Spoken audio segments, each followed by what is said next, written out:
दोस्तों, जब हमारा मस्तिष्क अच्छे तरीके से काम करता है तो ही हम अच्छा सोच पाते हैं और जीवन में अच्छे अच्छे बदलाव भी ला पाते हैं। और जीवन में अगर आपको बड़े फैसले लेने हैं, मुश्किल हालातों से निपटना होता है, तो हमें मानसिक रूप से मजबूत होना बहुत ज्यादा जरूरी होता है। जरूरी नहीं कि आपकी जिंदगी में हर पल अच्छा ही होता रहे और आप तभी खुश रहें। कभी कभी आपकी जिंदगी में ऐसे वक्त भी आएंगे जहां पर आपको भारी मुसीबतों का सामना भी करना पड़ सकता है। ऐसे में कई बार होता है कि इंसान मुसीबतों का सामना करते करते अपने मुश्किल हालातों से लड़ते लड़ते अपने जीवन से हारने लगता है। लेकिन वहीं पर जो इंसान मानसिक रूप से मजबूत होते हैं, वह इन मुश्किल हालातों से अपने कठिन समय से बाहर जरूर निकल आते हैं। तो दोस्तों, आज की इस वीडियो में हम अपने मुश्किल वक्त से बाहर कैसे आएं, इसी पर चर्चा करने वाले हैं। मैं 8 नियम बताने वाला हूं, जिसे अगर आप जान और समझ लेते हैं तो यकीन मानिए आप अपने मुश्किल हालातों से जरूर बाहर निकल आएंगे और आप मानसिक रूप से एक मजबूत इंसान भी बन जाएंगे। तो मित्रों, आज की यह वीडियो बहुत ही महत्वपूर्ण होने वाली है। इसे छोड़कर कहीं जाइएगा नहीं। मित्रों, एक बार एक बौद्ध महात्मा आश्रम में अपने शिष्यों को दिमाग के ऊपर कुछ प्रवचन दे रहे थे। गुरु कह रहे थे कि इंसान के मस्तिष्क के विचार कभी अच्छे होते हैं तो कभी बुरे होते हैं। अच्छे विचार जब उसके दिमाग में जन्म लेते हैं तो वह अच्छी और कल्याणकारी बातें सोचता है, लेकिन वहीं पर अगर बुरे और गलत भावनाएं जन्म लेती हैं तो उससे उसका पतन होता है। तभी उन्हीं में से एक राजवंत नाम का शिष्य खड़ा होता है और गुरु से पूछता है कि गुरुवर, क्या कुछ ऐसा तरीका आप बता सकते हैं जिससे कि हम अपने मस्तिष्क को मजबूत और ताकतवर बना सकते हैं, खुद को मानसिक रूप से मजबूत बना सके। गुरु कहते हैं कि अवश्य मैं बताऊंगा, लेकिन उससे पहले मैं कुछ बातें मन पर बता रहा हूं जिसे तुम लोग ध्यानपूर्वक सुनना। तभी जाकर के हम बताएंगे कि मानसिक रूप से मजबूत कैसे बने। तभी तुम सब इस बात को बड़ी ही आसानी से समझ पाओगे। गुरु कहते हैं कि जब भी हम कुछ सोचते हैं तो सबसे पहले वह विचार हमारे मस्तिष्क में जन्म लेते हैं और उसी के अनुरूप हमारा पूरा शरीर कार्य करने लगता है। मान लो कि आप कुछ दुख भरी बातें सोचते हैं तो आप बिल्कुल शिथिल होते चले जाते हैं। आपके शरीर की ऊर्जा कम होने लगती है। लेकिन वहीं पर अगर आप कुछ उत्साह भरी बातें सोचते हैं तो आपके शरीर के अंदर असीमित ऊर्जा बहने लगती है। आप वाकई में ऊर्जावान दिखाई देने लगते हैं। आप ये अनुभव खुद कर पाएंगे कि जब आप खुशी होते हैं तो आपके शरीर के अंदर बहुत ऊर्जा आ जाती है। आपका रोम रोम खिल उठता है। ऐसा इसलिए हुआ क्योंकि आपने अपने दिमाग में कुछ जोश भरी बातें सोची। शरीर तो वही है आपका, लेकिन जब आप दुखी होते हैं तो आपका शरीर बिल्कुल ऊर्जा विहीन हो जाता है। लेकिन जब आपके विचार जोश भरे वाले होते हैं तो आपका शरीर खिल उठता है। यानी हमारा शरीर किस तरीके से काम करेगा, यह सब हमारे मस्तिष्क में उत्पन्न हो रहे विचारों पर निर्भर करता है। अब तुम सबको मेरी बातें बहुत ही अच्छे तरीके से समझ में आएंगी। अब हम बताने जा रहे हैं कि मानसिक रूप से हम मजबूत कैसे बने। गुरु कहते हैं कि मैं तुम सबको 8 तरीका बताऊंगा।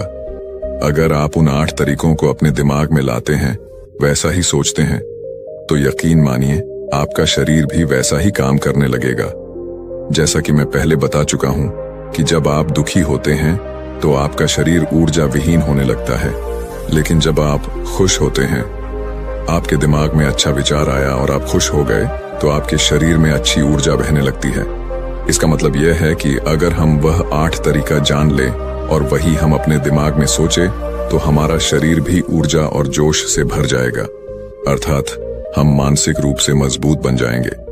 और वास्तव में जब आप मानसिक रूप से मजबूत बन जाएंगे तो आप मुश्किल हालातों का सामना बड़ी ही आसानी से कर लेंगे। गुरु कहते हैं कि शिष्यों, मानसिक रूप से मजबूत बनने का पहला नियम है, जो हो चुका है उसकी परवाह करना छोड़ दो। गुरु कहते हैं कि शिष्यों, मुझे यह बताओ कि सूर्य किस दिशा में उगता है। तो सभी शिष्यों ने एक साथ जवाब दिया कि गुरुजी, सूर्य पूर्व दिशा से निकलता है। फिर गुरुजी ने कहा कि अगर मैं यह कहूं कि सूर्य पश्चिम दिशा से निकले तो क्या वह निकलेगा?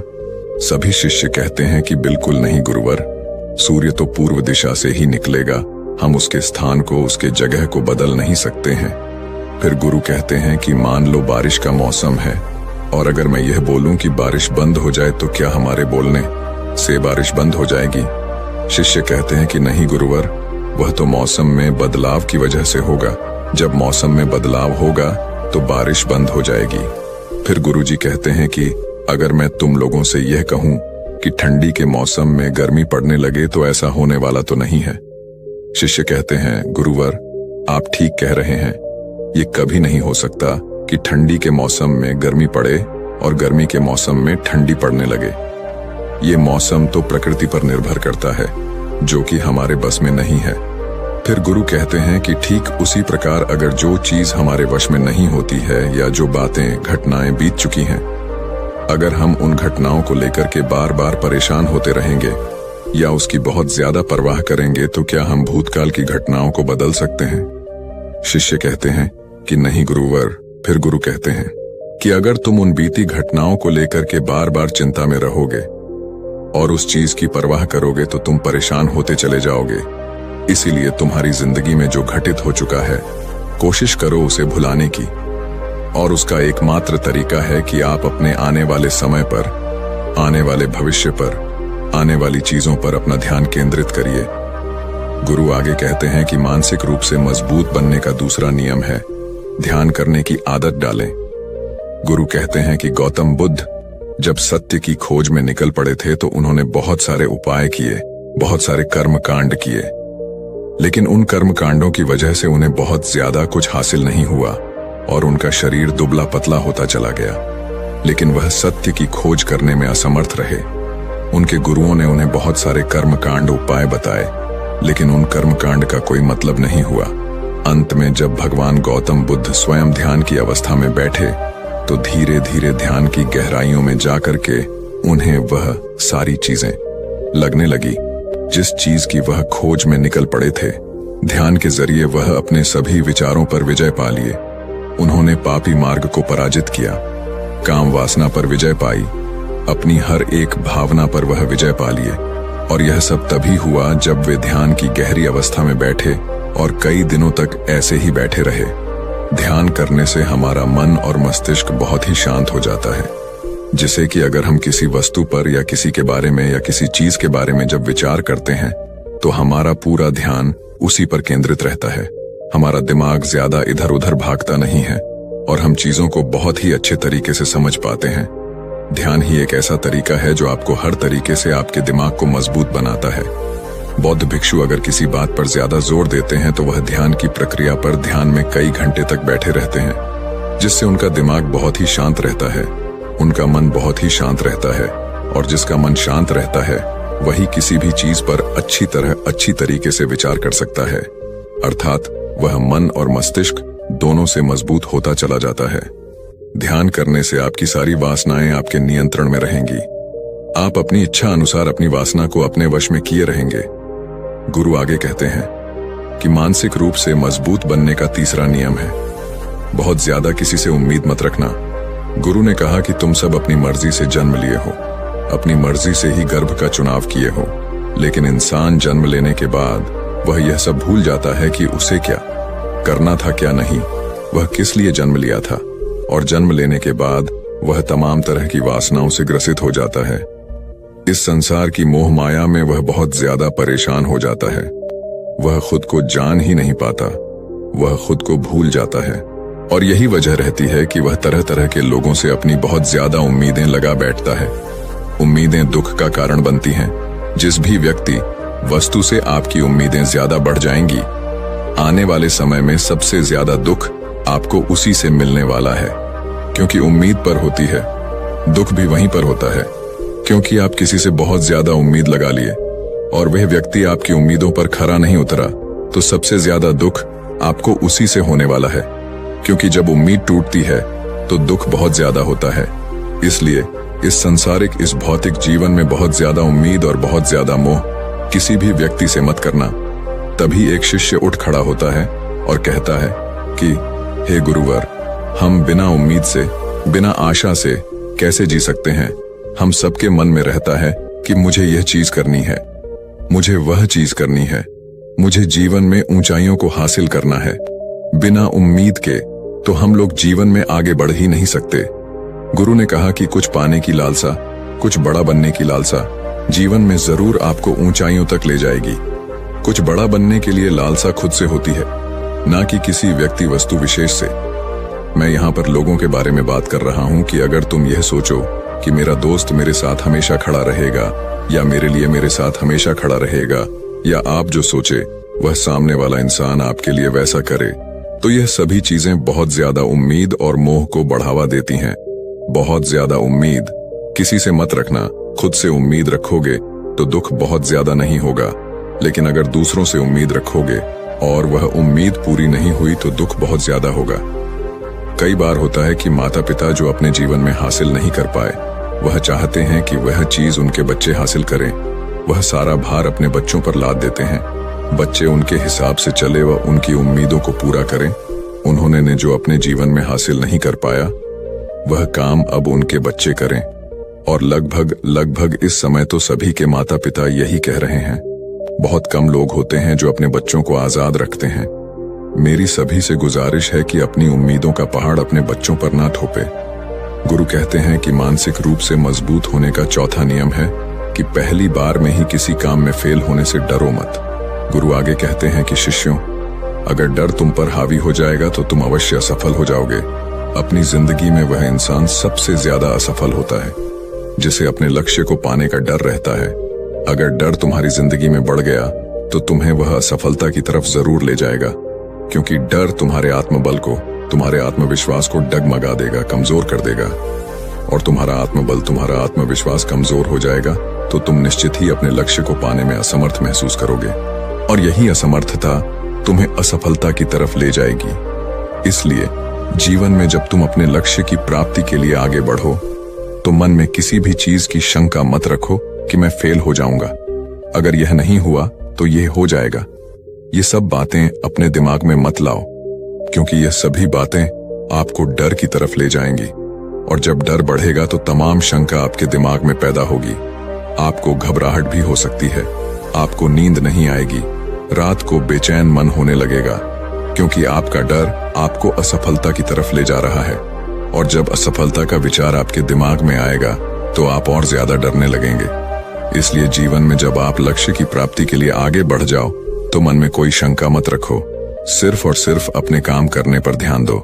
जब तुम काम करने पर ध्यान दोगे तो तुम कभी डरोगे नहीं, क्योंकि तुम अपने लक्ष्य की प्राप्ति के लिए काम कर रहे हो, उसके लिए जुट गए हो, तो तुम्हारा डर खत्म हो जाएगा। और जब डर खत्म हो जाएगा तो तुम जरूर सफल हो जाओगे। गुरु आगे कहते हैं कि पांचवा नियम है मानसिक रूप से मजबूत बनना। वह यह है कि जिंदगी में कभी भी खुद को कोसो नहीं। गुरु कहते हैं कि जो इंसान जितना ज्यादा संघर्ष करता है वह उतना ही मजबूत बनता चला जाता है। जितना ज्यादा तुम मजबूत बनोगे उतना ही ज्यादा तुम काबिल होते चले जाओगे। इसलिए अगर तुम किसी भी चीज में असफल भी हो जाते हो, या कोई चीज तुम्हारी इच्छा के अनुसार नहीं हुई, या तुमने कुछ ऐसा कार्य किया जैसा नहीं करना चाहिए था, और इन सब बातों को लेकर के अगर तुम पछता रहे हो, खुद को कोस रहे हो, तो यह तुम्हें मानसिक रूप से कमजोर करता चला जाएगा। क्योंकि खुद को कोसना बहुत ज्यादा खतरनाक होता है। यह आपके दिमाग की क्षमता को कम कर देगा, आपकी सोचने समझने की शक्ति को कम कर देगा, आपके आत्मबल, आपके आत्मविश्वास को कम कर देगा। इसीलिए जीवन में कभी भी किसी भी कार्य के लिए खुद को कोसना नहीं, क्योंकि अगर वह कार्य तुमसे नहीं हुआ है या जो तुम सोच रहे हो वह जिंदगी में नहीं कर पाए, तो इसका मतलब यह नहीं है कि तुम असफल ही हो गए। अगर मैं यह कहूं कि यह सामने वाला आम का पेड़ है, इस पर सबसे पहले कौन सा जानवर चढ़ेगा? हाथी चढ़ेगा, बंदर चढ़ेगा, या फिर गिलहरी और या फिर शेर? तो सभी शिष्यों ने कहा कि गुरुवर, इस पर तो गिलहरी और बंदर सबसे पहले चढ़ जाएंगे। तभी फिर गुरु कहते हैं कि तो अगर ये हाथी सोचे कि मैं इस पेड़ पर नहीं चढ़ पाया, अगर वह खुद को कोसने लगे तो क्या यह सही है? शिष्य ने कहा कि गुरुवर, यह तो गलत बात है, क्योंकि हाथी तो कभी भी पेड़ पर चढ़ ही नहीं सकता। हाथी तो पेड़ पर चढ़ने के लिए बना ही नहीं है। गुरु कहते हैं कि ठीक इसी प्रकार हर एक व्यक्ति का काम करने की कला का, दिमाग का अलग अलग महत्व होता है। कोई किसी कार्य में माहिर होता है तो कोई किसी कार्य में। बस हमें इसी को समझने की जरूरत होती है। जरूरी नहीं कि दुनिया के लोग जैसा कर रहे हैं तो तुम भी वैसा करो। तुम अपनी प्रतिभा के हिसाब से कार्य को करो। अगर तुम अपनी प्रतिभा के हिसाब से करोगे तो तुम उसमें जरूर सफल होगे। गुरु आगे कहते हैं कि मानसिक रूप से मजबूत बनने का छठा नियम है अपनी ऊर्जा को व्यर्थ में बर्बाद मत करो। गुरु कहते हैं कि तुम सबके अंदर अभी बहुत ऊर्जा है। कभी भी अपनी ऊर्जा को गलत कार्यों में, गलत लोगों पर बर्बाद मत करना, क्योंकि अगर तुम अपनी ऊर्जा को बर्बाद करोगे तो वह तुम्हें बर्बादी की तरफ ले जाएगी। इसलिए अपनी ऊर्जा को अपने लक्ष्य में लगाओ, क्योंकि अभी तुम सबके पास बहुत ज्यादा ऊर्जा है। अगर तुम सब पूरी ऊर्जा के साथ अपने लक्ष्य पर जुड़ जाओगे तो तुम जरूर सफल हो जाओगे। लेकिन अगर तुम ऊर्जा को गलत जगह पर लगा रहे हो तो तुम्हारी ऊर्जा बिखरने लगेगी, और जब ऊर्जा बिखरने लगेगी तो तुम कभी भी अपने लक्ष्य को प्राप्त नहीं कर पाओगे। गुरु आगे कहते हैं कि मानसिक रूप से मजबूत बनने का 7वां नियम है, सुनो सबकी लेकिन करो अपने मन की। गुरु कहते हैं कि शिष्यों, पहले ध्यान से तुम यह पता करो कि तुम्हारे अंदर कितनी क्षमता है। अगर तुम सबको अपनी क्षमता के बारे में पता है तो तुम अपनी क्षमता के हिसाब से कार्य को करो। भले लाखों लोग तुमसे यह बोले कि तुम इस कार्य को नहीं कर सकते हो, उस कार्य को नहीं कर सकते हो, तो तुम कभी भी उन पर भरोसा नहीं करना या उनके हिसाब से मत चलना, क्योंकि शरीर तुम्हारा अपना है। तुम्हें खुद के बारे में सबसे ज्यादा तुम ही जान पाओगे। कोई दूसरा तुम्हारे बारे में तुमसे ज्यादा नहीं जान पाएगा। तुम सबको अपने अपने बारे में पता होगा, अपनी अपनी क्षमता के बारे में पता होगा कि तुम इस कार्य को या किसी भी कार्य को कैसे कर सकते हो। कोई किसी कार्य को बहुत जल्दी कर सकता है तो कोई थोड़ा समय लगा सकता है। ये सब बातें तुम सबको खुद के बारे में सबसे ज्यादा तुम ही को ही पता होगी। इसलिए तुम्हारे अंदर जो क्षमता है, अपनी क्षमता के हिसाब से ही अपने कार्य का चुनाव करो। और जब तुम अपनी क्षमता के हिसाब से कार्य को करोगे, खुद के अंदर की आवाज को सुनोगे, तो तुम जीवन में जरूर आगे जाओगे। कई बार होता है कि लोग खुद की क्षमता को पहचानता ही नहीं, जैसा दूसरे लोग कह रहे हैं वह वैसा ही करने लगते हैं और अपनी जिंदगी का ढेर सारा समय यूं ही बर्बाद कर देते हैं। उनसे ऐसा काम करने को कहा गया था तो वह भी वैसा ही काम करने में जुट गए, बिना सोचे समझे कि उनकी क्षमता कितनी है या उनकी प्रतिभा उस कार्य में है कि नहीं। तो ऐसे लोग कभी भी अपने लक्ष्य को प्राप्त नहीं कर सकते, क्योंकि जो इंसान अपनी खुद की क्षमता को नहीं पहचान पाएगा वह जीवन में कभी भी सफलता अर्जित नहीं कर पाएगा।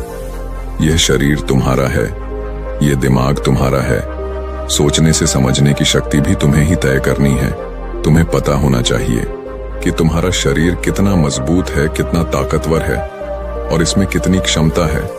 और अगर क्षमता नहीं है तो अपने शरीर की क्षमता को बढ़ाने की कोशिश करिए और खुद के अंदर की खुद की भावनाओं को सुनने का प्रयास करिए और अपनी क्षमता के हिसाब से आगे बढ़िए। फिर गुरु आगे कहते हैं कि मानसिक रूप से मजबूत बनने का 8वां नियम है, बोलना कम करो और अपने कार्य पर ध्यान दो। गुरु आगे कहते हैं कि जो इंसान बहुत ज्यादा बोलता है वह अपनी ऊर्जा को यूं ही नष्ट करता रहता है, क्योंकि जो बोलता ज्यादा है वह सोचता कम है, क्योंकि उसने अपनी सारी की सारी ऊर्जा बोलने में खपत कर दी तो वह सोचेगा क्या उसे सोचने का समय ही नहीं मिल पाया। लेकिन जो इंसान कम बोलता है उसे सोचने का समय ज्यादा मिल जाता है, और जब तुम किसी बात पर या किसी तत्व पर ज्यादा विचार करोगे तो जाहिर सी बात है कि तुम्हारे दिमाग में तमाम विचार आएंगे और वह विचार ही तुम्हें सफलता की तरफ ले जाएंगे। गुरु कहते हैं कि शिष्यों, अगर मैं तुमसे कुछ सवाल पूछता हूं तो सबसे पहले तुम सोचते हो, तुरंत बोल तो नहीं देते। लेकिन अगर कोई यहां बैठा है और वह अपने साथी से बात कर रहा है, अपने दूसरे गुरु भाइयों से बात कर रहा है, तो वह कभी हमारी बात पर ध्यान नहीं दे पाएगा। और जब हम प्रश्न पूछेंगे तो उसका गलत जवाब वह दे देगा, क्योंकि वह बोलने में अपनी ऊर्जा व्यर्थ कर रहा है। वह हमारी तरफ तो ध्यान दिया ही नहीं। लेकिन जो शिष्य शांत है, हमारी बात को ध्यान से सुन रहा है, तो वह सोच विचार करके पूर्ण तरीके से उत्तर देगा और उसके उत्तर भी सही होंगे। इसलिए शिष्यों, कम बोलने का अभ्यास करो। जब तुम कम बोलने का अभ्यास करोगे तो तुम किसी भी बात पर, किसी भी तथ्य पर ज्यादा विचार कर पाओगे। तो जाहिर सी बात है कि समस्या का समाधान जरूर निकल कर आएगा, और कम बोलने से तुम्हारी ऊर्जा की भी बचत होगी। उस ऊर्जा को सोचने में लगाओ। गुरु कहते हैं कि शिष्यों, यह थे मानसिक रूप से मजबूत बनने के 8 नियम। अगर तुम सब यकीन के साथ इन 8 नियमों का पालन अपनी जिंदगी में करते हो तो तुम मानसिक रूप से अवश्य मजबूत बनोगे। फिर कोई परेशानी, कोई भी रुकावट तुम्हारी जिंदगी में नहीं आने वाली है। कोई समस्या भी आएगी तो तुम उस